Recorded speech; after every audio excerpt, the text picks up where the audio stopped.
cáncer se puede revertir de manera física, pero no se habla de la manera emocional. Para sanar, a diferencia de curar, tienes que amar lo que odias y se acabó el cáncer. Hay un sinfín de estímulos que están promoviendo la enfermedad. Cuando hay soluciones prácticas, económicas, naturales, eso es una forma de enfrentar un paradigma gigante. Los médicos de alguna clínica, ya sea privada o pública, viven de la enfermedad. Entonces, mientras más cirugías hagan, más dinero tienen. Cuando me invitaban a una institución a dar una charla, solo me invitaban una vez. Y yo dije, ¿qué estoy haciendo aquí? Porque estoy queriendo llevar la biofísica a un nivel institucional cuando toda la gente es la que requiere del autoconocimiento. Este episodio es patrocinado por Foro para Uno y por TLX, The Leadership Experience, la experiencia de liderazgo que transforma personas y líderes en verdaderos rockstars. Rockstars, bienvenidos a este nuevo episodio. El día de hoy tengo a mi querido Arturo Jiménez, biofísico, que nos habla de cómo entender la salud y la enfermedad desde la ingeniería, desde la física cuántica, la psicología y muchas otras ciencias de manera práctica. Un rockstar siempre se conoce desde diferentes aristas y la salud emocional y la salud mental son importantísimas para tener una salud física. Así que el día de hoy hablamos de cómo entender mejor tu cuerpo, las decisiones, las emociones, para que puedas seguir rockeando en el escenario de la vida y de los negocios. Espero disfrutes este episodio tanto como yo y te dejo con Arturo. Como puedes ver, Arturo estaba emocionado porque acababa de escuchar una canción importante para él que le recordó a su papá, y para él el tocar la batería sin esa canción ya era lo secundario. Él simplemente estaba disfrutando el instrumento y el momento, y disfrutar en el presente también es de rockstars. Mi querido Arturo, ¿cómo estás? Bienvenido a Rockstars con Sergio Nava. Muy bien, Arturo. Muy bien, Sergio. Muchas gracias. Regresaste, bien hecho. Es que le dije a Alex en lugar de Arturo hace rato, me equivoqué. Pero bueno, muy bien, gracias a Dios. Qué bueno que estás acá. Vienes de Guadalajara. De Guadalajara. Nos conocimos hace no mucho. De hecho, 2 meses. 2 meses. Van a ser 2 meses. Apenas fue en noviembre, en septiembre. Sí, septiembre, es correcto. Y la verdad me resultó muy disruptivo conocerte, para serte honesto. Fue conocer un mundo que no estaba en mi radar. Y al saber un poco más de eso, me diste tu libro, lo leí, todavía no lo acabo, pero de verdad alguien que me puede dar tanta practicidad y que me haga sentido en un área que de repente puede ser demasiado rigurosa, como la medicina, la ciencia, es algo disruptivo. Y dije, quiero que estés aquí y compartiendo lo que tú traes. Pero antes que otra cosa, acabas de tocar la batería. Sí. Quiero que me digas cómo te sentiste con la experiencia, con la canción que elegiste, escucharla y luego tú tocar el instrumento. ¿Cómo te sientes? Era una canción que le gustaba mucho a mi papá. Casi todas las canciones de los Creedence, pero específicamente esa. Entonces, cuando la empezaron a tocar, antes de que yo entrara aquí, me detuve. Estaba caminando, venía saliendo del baño. Me detuve y casi se me salen las lágrimas de ver cómo mi padre, en su esencia, en su energía, me está acompañando en el crecimiento que quiero darle a la biofísica, ¿no? Entonces, tocar el instrumento con de fondo la música de mi papá es como literal, o sea, me dieron ganas de llorar desde que estaba allá, y es un recuerdo hermosísimo. Y me sentí chido, no tengo coordinación, hace falta práctica, pero se siente bonito porque un primo, les comentaba hace rato, tenía una batería cuando estaba yo morro, adolescente. Okay. Y cuando estaba él afuera y yo me metí a su casa, me ponía a tocarla y me ponía una regañiza el vato. Pero se ponía chido. Pero lo asocias a parte de tu historia. Así es. Qué importante que lo comentes, porque justamente tú hablas de las emociones. Así es. Y lo has llevado al tema de la biofísica, que a lo que yo te he entendido y me hace todo el sentido del mundo, pues como psicólogo no me puede no hacer sentido. Es que las emociones son 100% lo que nos mueve, lo que crea la salud o la enfermedad. Y empecemos por ahí. Cuéntame, ¿cómo es que funciona la biofísica? Tú que eres alguien que está tan al frente de este tema, ¿cómo para alguien que nunca ha escuchado este término, qué es la biofísica? La biofísica, si tú identificas en el nombre, es un nombre compuesto, bios de biología y física de ingeniería. Así es como yo conocí la biofísica, la ingeniería del cuerpo, que con el doctor Sunao Tawara 5, que lo pueden buscar en YouTube, es un oriental mexicano con trascendencia oriental, pero yo fui agregándole ciencias a la biofísica que presentó Sunao hasta conjugar 7 ciencias como base: biología, ingeniería, fisiología humana, bioquímica, física cuántica, psicología y nutrición. Agregué estas ciencias para poder ayudar a las personas a que utilizaran la biofísica como una herramienta para la sanación, primero exclusivamente del cuerpo. Pero cuando entiendo, investigando las células, que el cuerpo funciona emocionalmente, sabía que me tenía que meter a entender la mente, el funcionamiento de la mente, de los pensamientos, de las emociones, las diferentes frecuencias a las que vive una persona, porque eso también es física, la modificación de la velocidad de la sangre con una emoción, la modificación del pH instantáneamente cuando una persona vive una emoción negativa, o la elevación del oxígeno cuando una persona vive una emoción positiva. Todo eso me llevó a conjugar estas 7 ciencias para poder enseñarle a un ser humano lo que le está haciendo su cuerpo, ¿no? Imagínate tratar personas con enfermedades terminales y que logramos ayudar a la persona que entienda que el proceso biológico realmente es un mecanismo que el cuerpo está haciendo para protegerse de la emoción que tiene guardada la persona. ¿Me puedes dar un ejemplo como el que comentas? ¿Cómo es que la emoción está protegiendo o el cuerpo está protegiendo a la persona de la emoción? ¿Cómo se ve eso en lo concreto en algún caso? En un proceso de celulitis, vamos a pensar inflamación de las células. No celulitis de piel de naranja, porque siempre las personas asocian eso con la celulitis, ¿no? Pero celulitis significa inflamación celular. Una célula vive en un medio. El medio de la célula es líquido. Y ese medio depende de una temperatura, de un pH, de una humedad, de una cantidad de electrolitos. Pero ese medio depende también de un campo electromagnético. Nuestro cuerpo funciona con campos fotoelectromagnéticos. Eso es lo que la biofísica me dio la oportunidad de entender. El campo determina la calidad del medio en el que viven las células.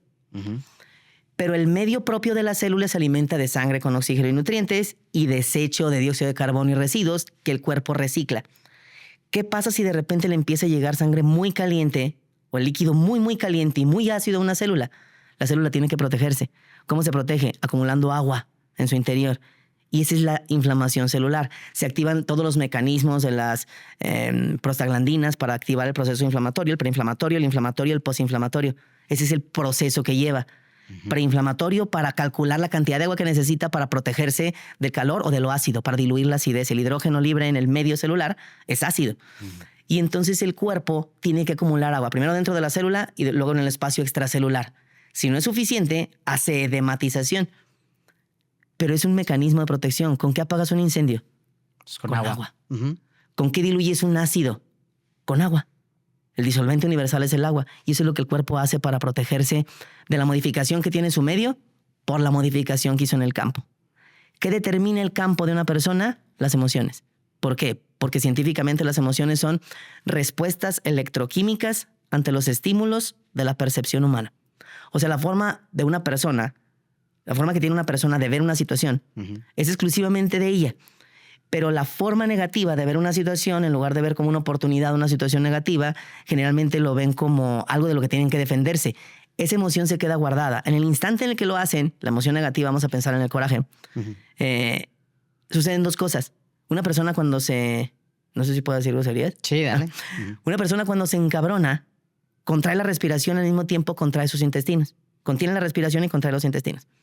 Eso genera instantáneamente que disminuye el oxígeno y se eleva el dióxido de carbono. El dióxido de carbono mezclado con agua genera un ácido carbónico y libera mucho hidrógeno. Y el hidrógeno libre es el que causa la acidez. Por eso, cuando más encabronada es la persona, más pierde músculo. ¿Para qué pierde músculo? Como su sangre está muy ácida, hay un fenómeno que se llama proteólisis, que es destrucción de proteínas. Y cuando destruye las proteínas, quedan 7 residuos en la sangre y en los espacios celulares. Agua, urea, creatinina, ácido úrico, colesterol, triglicéridos y amoníaco. Esto es lo que queda en la sangre. Si tú investigas estas sustancias es para poder equilibrar el pH. Al mismo tiempo que se está destruyendo el cuerpo para neutralizar el hidrógeno, está equilibrando la alcalinidad, alcalinizando el medio para poder hacer un mecanismo de protección celular. Entonces, con esto de la biofísica determino que las personas que son muy corajudas, ya sea hacia afuera o hacia adentro, no pueden construir masa muscular. Son flacos. Tú me dijiste eso cuando nos conocimos. Me dijiste, tú eres delgado y te cuesta trabajo ganar masa muscular. Sí, y muchas veces lo podemos asociar como, pues es que soy de complexión delgada. Por lo que te entiendo, cuando tú me dices, es que seguramente tú tienes un coraje y por eso no ganas masa muscular. ¿No existe esto de la complexión? De decir, es que soy de complexión delgada, soy de complexión gruesa. O sea, no tiene nada que ver. Es 100% lo emocional por lo que estás diciendo. Sí existe la complexión porque es el somatomorfismo, ¿no? Que tiene un cuerpo humano, ¿no? Hay huesos grandes, huesos pequeños. Pero la masa muscular, para construirla, pues tú te puedes poner súper monstruoso. Pero si te cuesta trabajo ganar masa muscular, es porque manejas sangre ácida, más ácida de lo normal. Y eso es porque hay un coraje en los pulmones, en la respiración, se quita en 3 minutos el coraje. Pero lo que no se va a modificar es el espasmo intestinal. Imagínate que en los intestinos tienes neuronas y que estas neuronas funcionan con las mismas sustancias neurotransmisoras que las neuronas del cerebro. El detalle es que como las neuronas de los intestinos están entreveradas en las capas de las paredes musculares del músculo liso del intestino, la serosa muscular, muscular longitudinal, muscular circular y las mucosas. Y tienen neuronas ahí. Esa neurona que tú estimulaste con un coraje va a generar que un pedacito de intestino se quede apachurrado. Ese pedacito de intestino por dentro hace adherencias. Y ahí se quedan las adherencias 15, 20, 30 años. No se mueven. Y eso está generando una acidez constante. Y es por eso que las personas, por más que comen proteína, por más que hacen ejercicio con peso, no pueden subir su masa muscular. Les cuesta muchísimo trabajo. Hasta que no liberen la emoción o limpien el intestino. O sea, las personas enojadas o que tienen mucho coraje, les cuesta trabajo ganar masa muscular. Sí. Eso es lo que tú me estás diciendo. Así es. Y ya entendí el por qué. Ahora tú tienes un ejemplo que me llamó mucho la atención, que dices que uno tiene que, cuando tú mencionaste que uno tiene que amar lo que odia. ¿A qué te refieres con eso y qué tiene que ver con la salud de la enfermedad física? Cuando empiezo a investigar el origen emocional de cada mecanismo de protección que el cuerpo realiza, que la gente los conoce como enfermedades, el cuerpo no se puede enfermar. Si tú tomas en cuenta la perfección con la que está hecho el diseño, tiene que haber algo que nos indique por qué el cuerpo de repente reacciona con un dolor de rodilla, ¿no? En un caso leve. O con un dolor de hombro o con una alteración. Y pueden pensar las personas que trabajaste mucho, pero el punto es, el cáncer, cuando yo empiezo a investigar el cáncer y que veo que son procesos isquémicos, que son isquemia, es un apretón de una arteria que irriga de sangre con oxígeno y nutrientes a un grupo de células. Si tú le das una pachurrón a la tubería arterial, va a entrar menos oxígeno. Si entra menos oxígeno, se fabrica más dióxido de carbono, porque no puede salir bien la sangre venosa. En cuanto la célula percibe esa acidez, lo que sucede es que empieza a modificar su estructura aeróbica por una estructura anaeróbica. Es decir, la membrana de la célula se hace como cascarón de huevo. Para poder diagnosticar en un histopatológico, en un estudio de una biopsia que le hacen a las personas, tiene que decir células calcificadas en su membrana, multinucleadas o con núcleos displásicos y con organelas falciformes. Ese es el diagnóstico oncológico. ¿Y en español eso qué significa? Significa que la célula se hizo como cascarón de huevo, el núcleo creció de tamaño y las organelas, que son los órganos de la propia célula, se empiezan a presionar contra la pared y se ven deformes.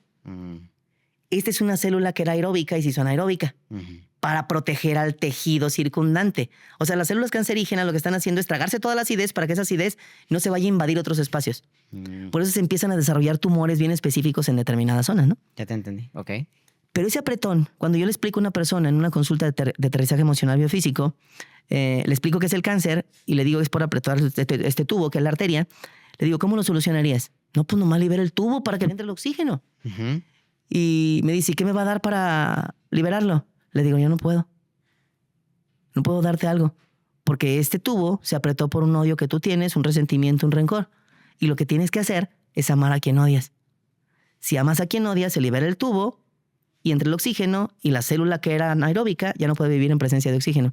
Y esto proviene de una tesis doctoral de el doctor Otto Heinrich Warburg, premio Nobel de física, de medicina. En 1931 le dieron el premio Nobel por descubrir la causa del cáncer y la acidez focal en un punto específico del cuerpo. ¿Cómo se arregla? Dice Warburg, pues alcalinizando el medio.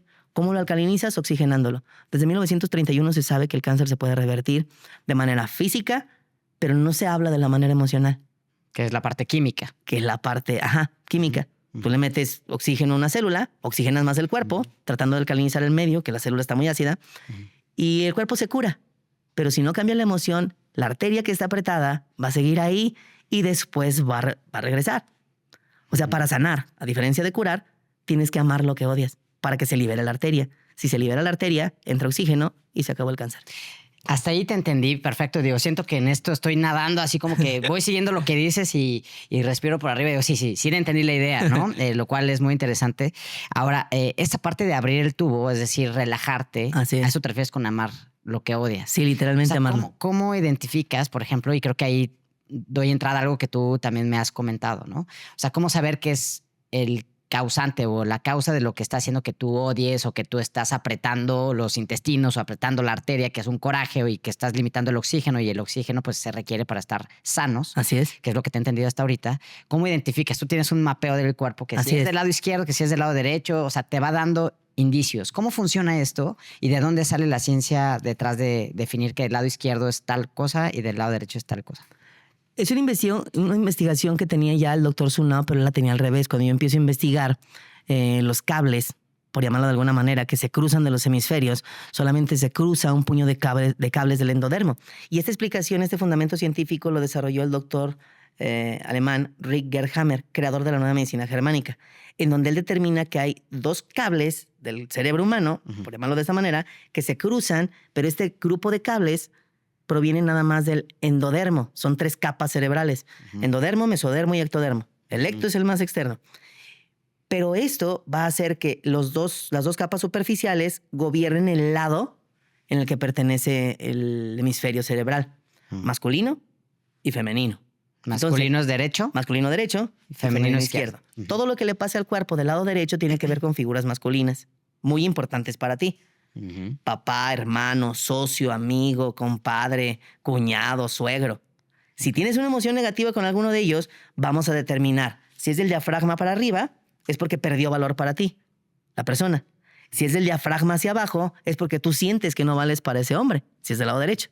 Lo mismo por una mujer, pero es del lado izquierdo. Entonces, hago esos cuadrantes de diagnóstico biofísico y me voy estructura por estructura investigando en las personas, haciendo preguntas que no me permitan un sesgo en la investigación. He atendido 18,800 seres humanos en 22 años y fui desarrollando esta investigación hasta desarrollar los cuadrantes de diagnóstico biofísico. Yo los diseñé. Y eso es lo que me lleva a poder decirle a una persona, si es en seno derecho tu cáncer, es por celos de pareja. Si es en seno izquierdo, es por celos familiares y profesionales. ¿Cómo llegas a eso? O sea, entiendo lo de la pareja porque es lado derecho. No por eso. No, a ver, cuéntame. Ya me siento biofísico después de escucharte 5 minutos para ver, cuéntame. Los celos. ¿Cómo se determina la feminidad de una mujer? La propia mujer determina su feminidad por el tamaño de sus senos, por el tamaño de sus nalgas. Entonces, Hammer hace una relación porque él hace una encuesta enorme con miles de seres humanos, ¿no?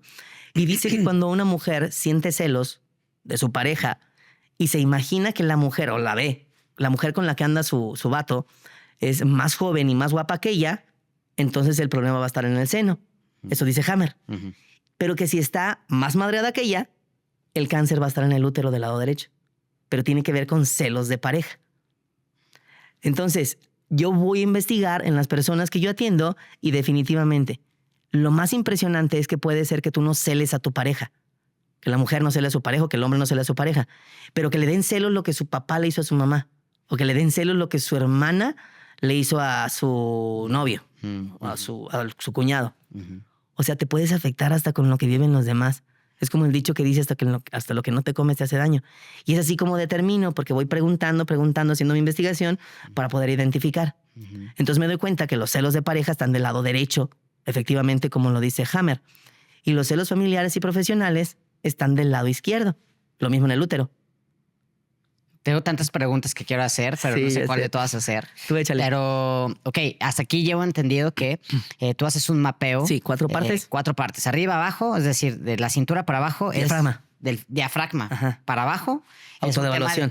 Es autodevaluación. Así es. Y del diafragma para arriba es... Cuando alguien pierde valor para ti. Cuando alguien pierde valor para ti. Ok, del lado derecho masculino, del lado izquierdo femenino. Solo se cruzan 2 enfermedades. En los problemas de riñones y en las parálisis. ¿Cómo? A ver, elabora. Si el problema es de impotencia emocional, que la impotencia emocional más la autodevaluación afecta a los riñones, muchas personas creen que es por el miedo. Pero los riñones lo que hacen, y en eso me basé para investigar, ¿qué hace el riñón para poder identificar cuáles son las emociones que lo afectan? Lo que hacen los riñones con la sangre es potenciarla para volverle a dar un uso, convirtiendo las proteínas en agua para poder sacar lo que ya no ocupa, que es la orina, y poder meter al torrente sanguíneo de regreso al hígado. Sangre más útil. Sí, útil, potente, poderosa para que el hígado le dé el retoque y la pueda mandar otra vez al cuerpo. Entonces, ahí fue donde identifiqué que las personas con problemas de riñones y de vías urinarias es por impotencia emocional, de que no pueden hacer que alguien se dé cuenta de lo valiosos que son o de lo chingones que son, y sienten mucho coraje. Y el coraje es el coraje del tipo impotencia emocional. Entonces, el riñón que se va a madrear si tu impotencia emocional es con tu papá, va a ser el izquierdo, no el derecho. porque esos son los grupos de cables que se cruzan justo cuando cruza del bulbo raquídeo la médula espinal. Entonces, en las parálisis igual, las parálisis se dan por competir despiadadamente y bajo un estrés increíble con alguien por algo. Y puede ser que tú ni te des cuenta que la otra persona... Parálisis facial. Parálisis facial o hemiplegia. O sea, la mitad. Sí. Obviamente las cuadraplegias porque compites con un hombre y con una mujer. Por competir. O sea, si a mi papá le dio parálisis facial, no me acuerdo de qué lado era, la verdad. Eso es lo más importante para la biofísica. Claro. ¿Qué lado es? Y te voy a decir con quién fue. La competencia. Ok, interesante. Generalmente en los hombres son izquierdas. Sobre todo si los hombres son muy competitivos, son parálisis izquierdas. Porque compiten generalmente con otros hombres. Y se paralizan. Ok, eso está muy interesante y quiero dar contexto de la conversación y cómo la estoy leyendo yo. Como siempre me gusta tratar de hacer una reflexión a nombre de la audiencia, no porque así lo tenga que pensar, pero sí. Yo viéndome como alguien que te escucha y yo estoy viendo esta conversación y mi interés justo es el que sea un abordaje distinto al autoconocimiento. Yo creo firmemente que uno no puede ser mejor líder que persona, ¿no? Así y en es. la medida en que uno se conoce va a poder ser mejor líder, mejor empresario, mejor vendedor, mejor padre, etcétera. Y esto para mí sí me resulta muy disruptivo, no por eso ilógico, ¿no? Escuchándote, ¿no? Me hace sentido y lo haces de una manera muy práctica. Ahí está, yo creo, el valor que tú pones sobre la mesa, aparte obviamente de toda la ciencia que hay detrás. Pero yo así lo estoy leyendo. Qué importante conocernos desde otros acercamientos, desde otro abordaje, más allá del típico de, pues, o voy a terapia, que de entrada es muy bueno, ¿no? Yo creo en la psicología, en la terapia, por supuesto. Yo hacer evaluaciones, que si numerología, o sea, yo cada vez me estoy abriendo más a explorar, porque es una responsabilidad y lo veo en todos mis invitados. De alguna manera trabajan en sí mismos, en conocerse, pero yo lo veo así. Y hacerlo desde la biofísica, pues es importantísimo. Ahora, ¿qué le podrías decir a alguien que le pueda resultar, digamos, en la industria de la medicina tradicional? O sea, esto podría sonar muy agresivo, me imagino. Son ideas, a lo mejor no. Sí, pero, sí. O sea, pues, ¿cómo puedes hacer una interpretación tan natural y dónde queda el medicamento, la alopatía, ¿no? Los medicamentos tradicionales. O sea, ¿cómo ha sido recibido la biofísica en esta industria? De manera institucional es rechazada la biofísica. Definitivamente los intereses económicos son muy, muy grandes. Pero de manera personal, los médicos cuando asisten a un curso de biofísica elemental, que es el que tengo estructurado hasta ahorita, ya tengo diseñado hacer el biofísica segundo nivel. Pero la biofísica elemental es esto que te estoy platicando, es poder comprender cómo funcionas emocionalmente, cómo circula la sangre, cómo forman los campos magnéticos. Y de manera personal, los médicos, cuando la escuchan, se arrancan los cabellos. Porque le empiezan a encontrar lógica y dicen, ¿por qué no nos dijeron esto? Y ha habido médicos que llegan ahí, que son líderes institucionales de alguna clínica, ya sea privada o pública, y que dicen, ¿ahora qué voy a hacer con esto? Porque por ejemplo, un ginecólogo, ¿no? Un cirujano ginecólogo, que dice, Arturo, ¿cuánto ganas tú por curar a una mujer con quistes ováricos?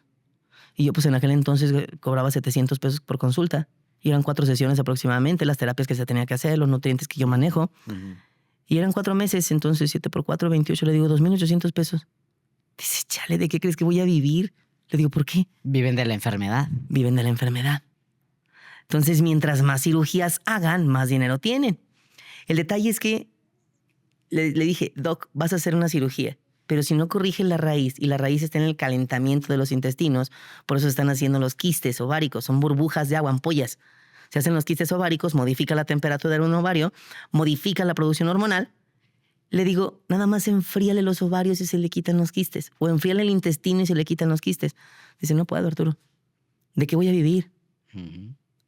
Qué cañón que esté el sistema reforzando la enfermedad. Digo, esto no es nada nuevo y sobre todo en Estados Unidos es una industria gigante, bueno, en todo el mundo, pero se refuerza. A mí me llama mucho la atención cuando voy a Estados Unidos ver los anuncios, los comerciales.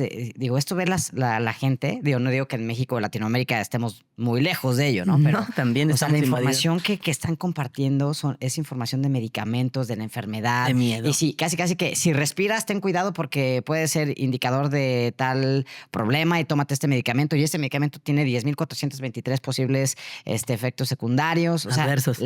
Adversos, exacto. Hay un sinfín de estímulos que están promoviendo la enfermedad, la economía. se mueve mucho a partir de la enfermedad.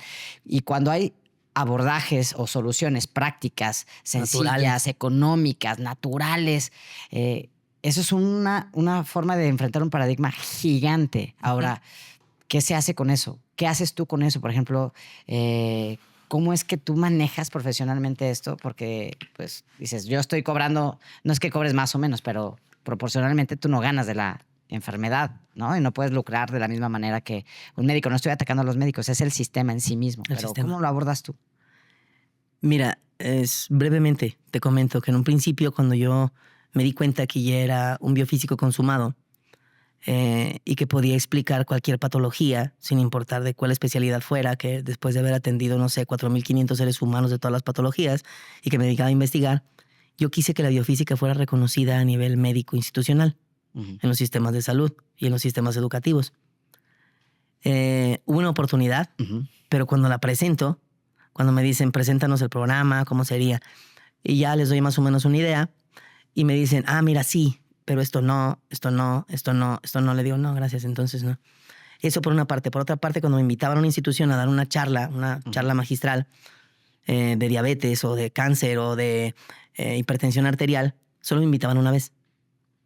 Porque al explicar, porque había médicos y había personas comunes en las conferencias que daban el IMSS y en cualquier institución. Y entonces al explicarlo, las personas, cuando yo bajaba del escenario, me preguntaban cómo le hacían para curarse de la hipertensión, cómo le hacían para curarse de la diabetes, y pues ya no me volvían a invitar.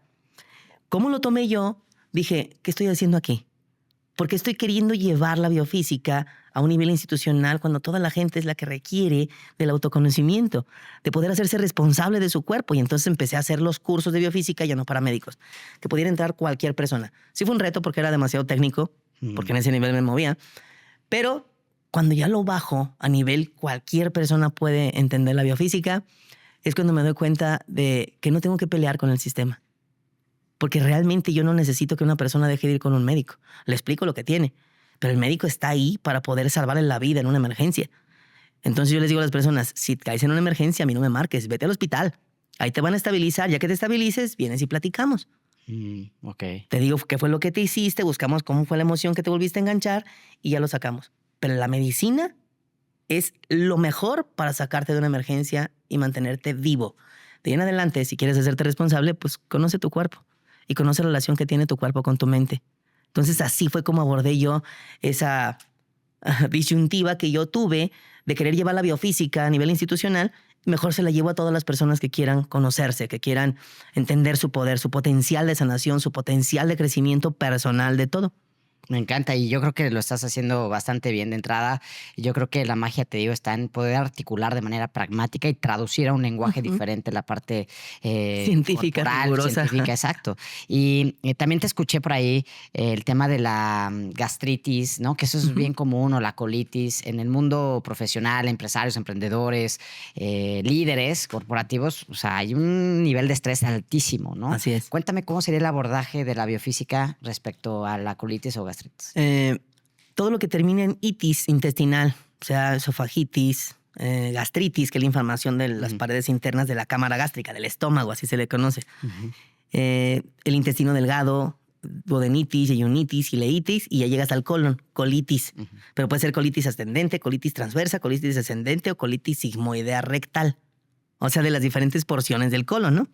Ya dependiendo de dónde esté el reflejo del dolor, que por eso los médicos tendrían que auscultarte antes de mandarte a hacer un estudio, que se les capacita para eso, donde te presionan, te acuestan y te presionan, y donde ven que está duro e inflamado, pues ahí es la zona de la inflamación. ¿Por qué se inflama el estómago? Presión. Imagínate que cada parte que te mencioné, cada cámara, porque son cámaras selladas, por ejemplo, el esófago se sella por arriba con la epiglotis y abajo con el cardias. Y este tiene que manejar una presión determinada, una presión interna. Y luego sigue el estómago, que tiene que manejar una presión interna. La máxima es 51 milímetros de mercurio de presión. Cuando llegue ese nivel de presión, se abre la válvula automáticamente, el píloro, para dejar pasar el alimento que así hizo líquido hacia el duodeno. ¿Qué pasa si la presión es más grande ascendente que descendente? ¿A qué me refiero? Que hay muchísimo más presión interna de gas en el duodeno que en el estómago. ¿Qué tal si hay 52 milímetros de mercurio de presión?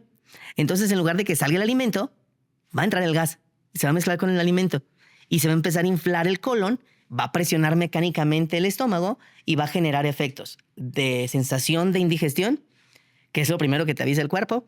Después reflujo, medio reflujo, acá como que se me está regresando.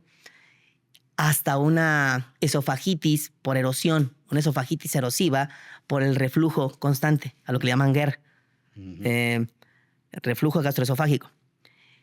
Pero la modificación en la presión, entonces yo determino que para poder alterar cualquier parte del tubo intestinal son 3 emociones que tienen que vivir juntas la persona. Presión, porque se presiona, se modifican las presiones. Físicamente. Preocupación, que es la que aguanga las paredes musculares del intestino. Y enojo, que es la que contrae. Entonces tienes en unos pedazos aguangado el intestino, el estómago, el intestino delgado, el colon, y en otros pedazos lo tienes muy tenso.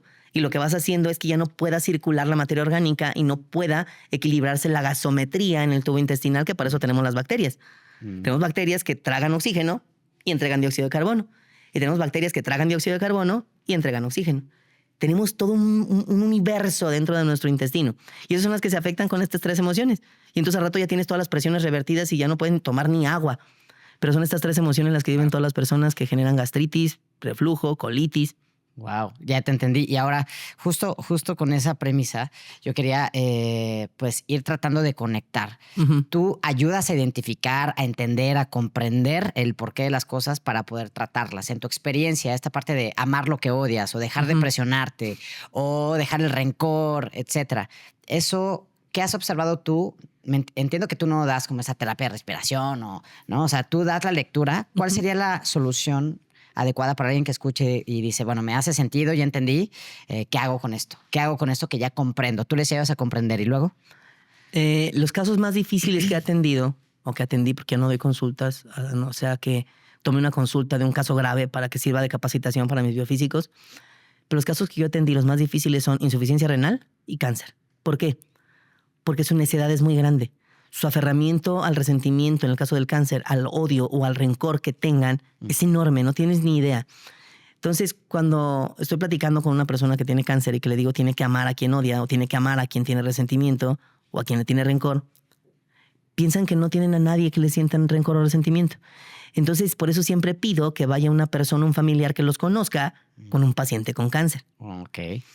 Y el familiar sí sabe a quién odia y la persona no, porque lo que hace el cuerpo es mandar la emoción tras bambalinas. Y hace que el cuerpo hace que la mente empiece a buscar el altruismo, la hipergenerosidad, el estar buscando cómo ayudar. Esto para equilibrar el pH del cuerpo humano. Es algo que hacen todas las personas que tienen cáncer. Y entonces, cuando llegan y se sientan, y les digo, esto es por un odio. Si es en el seno, son celos y odiaste a alguien que tuviste celos. No, yo no odio a nadie. Y entonces va el familiar y le digo, él sí sabe a quién. Y ella voltea y dice, ¿verdad que yo no odio a nadie? Y están agachados los familiares. Y dice, ay, yo no odio a nadie, ¿a quién? Y ella le dice a fulano de tal, se transforman, cabrón. No, pero no me lo menciones, que si ya está muerto para mí, que no sé qué chingado. Se transforman literal, se vuelven un monstruo. O sea, dirás que perdonar, el tema de perdonar, dejar ir, respirar, ¿cuál sería el atributo, la solución cualitativa a nivel emocional? La gratitud, el perdonar, el amar. El amar a quien odias.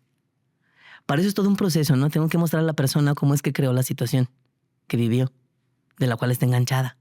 Y aquí es donde entra la física cuántica a nivel mental. Entonces, imagínate que yo le enseño a la persona cómo es que creó que le pusieran el cuerno. ¿Dónde elabora? Ahí elabora porque no te estoy siguiendo tan claro.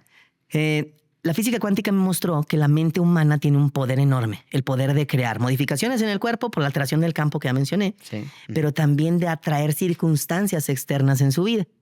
Por ejemplo, yo tenía 13 años cuando volteé al cielo, muy enojado, con mucho resentimiento con mi mamá, porque mi mamá era neurótica y de los 5 hermanos que éramos, al único que le pegaba era a mí. Y no me gustaba ver cómo mi mamá trataba a mi papá. Yo le daba el partido a mi papá que era alcohólico porque mi papá era muy divertido y mi mamá siempre estaba enojada, ¿no? Pero recuerdo que a los 13 años de edad, cuando regresé de la secundaria, un día antes mi mamá me había gritoneado delante de mis compañeros de la secundaria. Y yo me sentí humillado. Al día siguiente se empezaron a burlar de mí y como yo era cholillo, pues agarré a madrazos a unos güeyes. Y se seguían riendo. Entonces salí y yo no quería llegar a la casa. Me metí a un baldío, llego a la casa de mi mamá, iba a tocar la puerta con mis puños así crispados, volteé al cielo y le dije a Dios, Dios mío, lo único que te pido es que no vayas a dar una pinche vieja corajuda como mi puta madre de esposa. Cuando estamos enojados con una persona no sabemos lo que pensamos ni lo que decimos. Y mucho menos somos conscientes del poder que tiene eso para su vida en el futuro. Eso fue a los 13 años de edad. A los 17 años de edad conozco a la mamá de mis hijas. Desde que la vi entrar a una fiesta me enamoro de ella. 4 años después nos casamos. En esos 4 años yo inconscientemente hacía experimentos para ver si se enojaba. Nunca se enojó. Nos casamos y al despertar de la noche de boda su primer grito idéntico al de mi mamá. Es como si guardáramos un hechizo que transforma a las personas. Y siempre sucede en ese contexto. Eso es una forma de entender el poder que tienes de modificar toda la conciencia de una persona para que se convierta en lo que a ti no te gusta, en lo que tú odias, en lo que a ti te emputa. O sea, lo que tú estás queriendo decir es que en tu caso estaba tu esposa y su forma de ser, su personalidad era de una forma, pero tú como traías incorporado, mamado o mamada, una imagen materna, agresiva y con un odio, tú estás diciendo que eso tiene el potencial de cambiar la personalidad de la pareja que tú elegiste y cambiar su personalidad para que ella actúe el rol que tú estás queriendo evitar y que sucedió justo a partir de que te casaste y por eso no pasó cuando eran pareja. Eso es lo que estás diciendo. Así es. Eso es demasiado para mí. Podemos cortar, por favor, no es cierto. Pero el punto es, ¿y dónde queda la independencia, el libre albedrío de la persona? O sea, no puede ser una persona simplemente un títere de las frustraciones no trabajadas o el miedo del coraje no trabajado de la pareja que está con él o con ella. ¿Has escuchado algo de la repetición de patrones? Ah, no, eso es algo de mi pan de cada día como psicólogo, sí, claro. Ok, entonces, imagínate que esto que te enseñaron de la repetición de patrones no es una repetición de patrones, es una creación magnética. Atraes lo que traes en tu interior. Entonces las personas, en el momento en que se establece la relación de pareja formalizada, adquiere la energía. Ella es tu títere, pero tú eres su títere.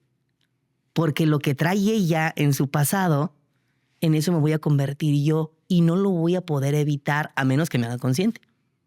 O sea, la biofísica va a investigar mucho más allá para poder darle herramienta a las personas para que sepa cómo es que creó una situación con la que se va a morir para que la pueda cambiar. ¿Has escuchado de la ley de atracción? Es real. Es 100% real. Leyes universales divinas, como es adentro es afuera, tienes el poder de alterar el campo electromagnético. Y curiosamente, esa persona es así contigo solo cuando se encuentra en tu radio.